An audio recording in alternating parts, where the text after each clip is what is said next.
প্রচন্ড গর্জনে আসিল একটি দুর্দিন দারুণ ভানুঘটা, অবিরল অশুনি গর্জন, প্রচন্ড গর্জনে।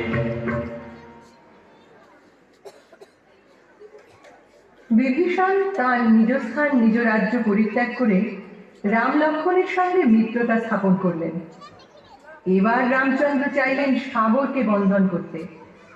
সাগরের উপাসনায় কোনো ফল না পেয়ে রাম ক্রোধান্বিত হয়ে অগ্নিবাণ দিয়ে সাগরকে বিদ্ধ করলেন।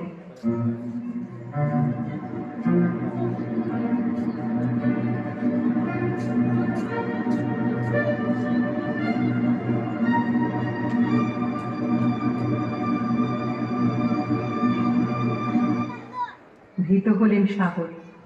রামকে তিনি বললেন, সেতু বন্ধন করে আপনার বানর সেনাদের পারাপারের ব্যবস্থা আমি করব।